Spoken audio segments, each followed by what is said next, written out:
सोनगढ़ में माता सावित्रीबाई फुले की जन्म जयंती श्रद्धापूर्वक मनाई गई। सोनगढ़ तापी में 3/1/2026 को आज तापी जिले के सोनगढ़ नगर में माता सावित्रीबाई फुले की जन्म जयंती के अवसर पर यूनिक विद्या भवन में पुष्पांजलि अर्पित कर कार्यक्रम का आयोजन किया गया। कार्यक्रम में समाज के विभिन्न क्षेत्रों से जुड़े गणमान्य नागरिकों ने उपस्थित रहकर माता सावित्रीबाई फुले के शिक्षा और सामाजिक सुधार में दिए गए योगदान को याद किया। इस अवसर पर सोनगढ़ नगर पालिका की अध्यक्ष श्रीमती सारिकाबेन पाटिल, पानी आपूर्ति समिति के अध्यक्ष डॉक्टर स्वप्निल भाई पाटिल, शासक पक्ष के नेता योगेश भाई मराठे, गंगा समग्र टीम के प्रांत अध्यक्ष सुदाम भाई साटोटे, भाजपा संगठन के महामंत्री डॉक्टर राजपूत साहिब सहित हिमांशु भाई दवे, राकेश भाई माली, आयुष भाई माली उपस्थित रही। कार्यक्रम का आयोजन एवं संचालन सोनगढ़ नगर पालिका की कैबिनेट समिति के अध्यक्ष प्रकाश भाई माली द्वारा किया गया। इस दौरान यूनिक विद्या भवन स्कूल के ट्रस्टी धर्मेश भाई ज्ञानचंदानी साहिब को प्रकाश भाई माली परिवार की ओर से माता सावित्रीबाई फुले एवं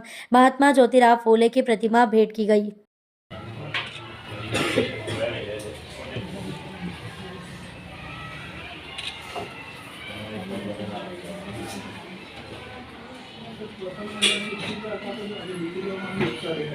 છોકરાઓ કરતા દીકરીઓ વધારે અહીંયા છે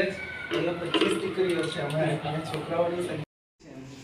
તો આપણે પણ ધન્યભાગી છીએ કે આપણી સ્કૂલ એ લોકો દર વખતે પસંદ કરે છે અને આજે તો બહુ જ પુણ્યનો દિવસ છે ને। મેડમે અને પ્રકાશભાઈએ ઘણી બધી વાતો તમને કરી, પણ એ સમયમાં છે ને ખરેખર છોકરીઓ માટે દીકરીઓ માટે દરેક સોનગઢ નગરપાલિકાની મોટે ભાગની આંગણવાડી હોય કે મોટે ભાગની સ્કૂલો હોય